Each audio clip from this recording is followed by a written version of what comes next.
ഓം ശാന്തി. ഇന്ന് നമ്മൾ മഹാശിവരാത്രിയുടെ വ്രതം 7ാമത്തെ ദിവസത്തിലെത്തിച്ചേർന്നിരിക്കുകയാണ്. ഇന്ന് നമുക്കെല്ലാവർക്കും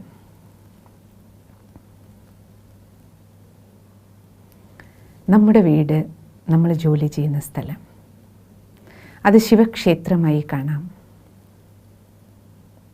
നമ്മുടെ ഓരോ കഴിവുകളും, നമ്മുടെ ഓരോ നേട്ടങ്ങളും, അതെല്ലാം ശിവപ്രസാദമായി കരുതാം. ഇതാകട്ടെ നമ്മുടെ ഇന്നത്തെ വ്രതം,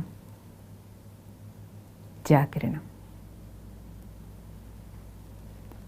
വീട്ടിലിരിക്കുമ്പോൾ ഓർമ്മ വേണം, ഭഗവാന്റെ വീട്ടിൽ ഞാനിരിക്കുകയാണ്. എൻ്റെ വീട്ടിൽ പൂജാമുറിയിൽ ഭഗവാനെ ഇരുത്തിയിരിക്കുകയല്ല, ശിവഭഗവാന്റെ വീട്ടിൽ ഞാനിരിക്കുന്നു.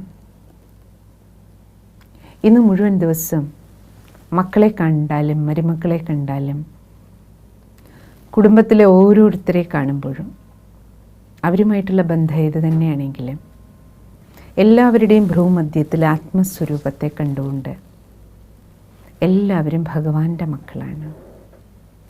എൻ്റെ മക്കൾ എന്നത് മാറ്റിയിട്ട് ഭഗവാന്റെ മക്കൾ, ശിവഭഗവാന്റെ മക്കളാണ്. അങ്ങനെ കണ്ടിട്ട് ഇടപഴകി നോക്കൂ. നമ്മുടെ മനസ്സ് വളരെ ലൈറ്റാവും. എന്തെല്ലാം പ്രശ്നങ്ങളും എന്തെല്ലാം ബുദ്ധിമുട്ടുകളും ബന്ധങ്ങൾ നിറവേറ്റി മുന്നോട്ട് പോകുമ്പോൾ അത് ഹസ്ബൻഡ് വൈഫ് റിലേഷൻഷിപ്പ് ഉൾപ്പെടെ എല്ലാ ബന്ധങ്ങളിലും ഈ ഒരു ആംഗിളിൽ ദൃഷ്ടികോണിലൊന്ന് കണ്ടു നോക്കൂ. എല്ലാവരും ഭഗവാന്റെ മക്കൾ. നമുക്ക് ഇടപഴകലുകളെല്ലാം സരളമാകും. നമ്മുടെ സ്വഭാവവും ഈസി ഗോയിങ് നേച്ചറാകും. അവർക്ക് നമ്മളോടുള്ള വ്യവഹാരത്തിലും മാറ്റം വരും. നമ്മളവരെ ഭഗവാന്റെ മക്കളായിട്ട് കാണുമ്പോൾ തിരിച്ച് അവരുടെ നമ്മളോടുള്ള പെരുമാറ്റത്തിലും മാറ്റം ഉണ്ടാകും. കടുപ്പങ്ങളും കാഠിന്യവും സങ്കീർണതകളും പ്രശ്നങ്ങളും കുറയാൻ തുടങ്ങും. രണ്ടാമത്തത്, ഏറ്റവും പ്രധാനപ്പെട്ട കാര്യം, നമ്മൾ ജോലി ചെയ്യുന്ന സ്ഥലത്താണെങ്കിലും അത് ഓഫീസറാണ്, അല്ലെങ്കിൽ ജോലിക്കാരനാണ്, ജോലിക്കാരിയാണ്, എൻ്റെ കൂടെ പണിയെടുക്കുന്ന ആളാണ്, അല്ലെങ്കിൽ കൂലിപ്പണിക്കാരനാണ്, ഈ കണ്ണിൽ നമ്മൾ കൂടെയുള്ളവരെ കാണുന്നതിന് പകരം നമ്മുടെ കൂടെ ജോലി ചെയ്യുന്ന ഏറ്റവും ചെറിയ തസ്തികയിൽ ജോലി ചെയ്യുന്ന ഒരാളാണെങ്കിൽ പോലും, വീട്ടുവേലയ്ക്ക് വരുന്ന ഒരാളാണെങ്കിൽ പോലും അവരെ പ്രതിയും ഭഗവാന്റെ കുട്ടിയെന്ന് കണ്ടു നോക്കൂ. ഭഗവാന്റെ കുട്ടിയെന്ന നിലയിൽ നമ്മൾ അവരോട് ഇടപഴകി നോക്കൂ. അവരവരുടെ ജോലി ആത്മാർത്ഥമായിട്ട് ചെയ്യും. പറ്റിക്കലും തട്ടിപ്പും വെട്ടിപ്പും ഒന്നും ഉണ്ടാകില്ല. ആ ഭയത്തിൽ നിന്നൊക്കെ നമുക്ക് മുക്തരാകാൻ കഴിയും. അത് നമ്മുടെ ബിസിനസ് സ്ഥാപനമാണെങ്കിൽ പോലും അവരെ ഭഗവാന്റെ മക്കളായി കണ്ട് നമ്മൾ ഇടപഴകുമ്പോൾ അവർക്കും ഇത് ഭഗവാന്റെ സ്ഥാനമാണ്. അവരും വളരെ സത്യസന്ധരായും ആത്മാർത്ഥതയുള്ളവരായും പെരുമാറാൻ തുടങ്ങും, ജോലി ചെയ്യാൻ തുടങ്ങും.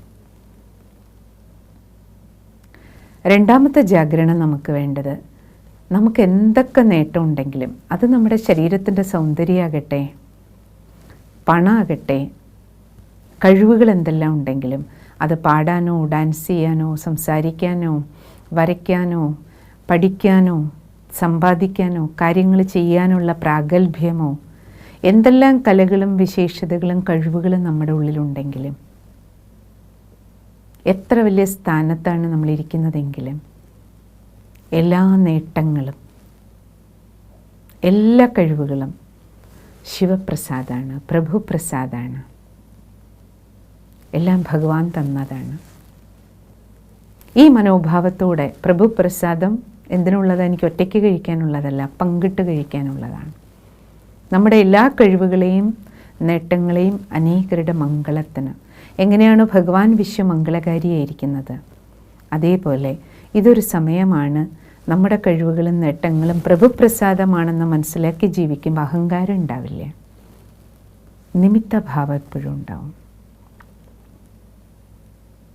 മാത്രവുമല്ല, ഭഗവാൻ മംഗളകാരിയായിരിക്കുന്നത് പോലെ നമുക്ക് നമ്മുടെ കഴിവുകളെയും അനേകരുടെ മംഗളത്തിന് നമ്മുടെ വ്യക്തിഗതമായ ജീവിതത്തിനോ കുടുംബത്തിനോ വേണ്ടി മാത്രമല്ല, നമ്മുടെ സമൂഹത്തിന്, നമ്മുടെ രാഷ്ട്രത്തിന്, നമ്മുടെ ലോകത്തിന്, മുഴുവൻ വിശ്വത്തിൻ്റെ മംഗളത്തിന് വേണ്ടി നമ്മുടെ ശരീരവും മനസ്സും ധനവും കഴിവും ഊർജവും സമയവും സങ്കല്പവും എല്ലാം സദുപയോഗം ചെയ്യുന്ന അച്ഛനെ പോലെയുള്ള മക്കൾ, ഭഗവാനെ പോലെയുള്ള മക്കളായി നമുക്കും ഫുൾ ഡേ നമ്മുടേതെല്ലാം അനേകരുടെ മംഗളത്തിന് വേണ്ടി ഉപയോഗിക്കുന്ന ഒരു നല്ല മനസ്സ്, ഭഗവാനെ പോലെ ഒരു മംഗളകാരിയായ മനസ്സ് നമുക്കുണ്ടാവും.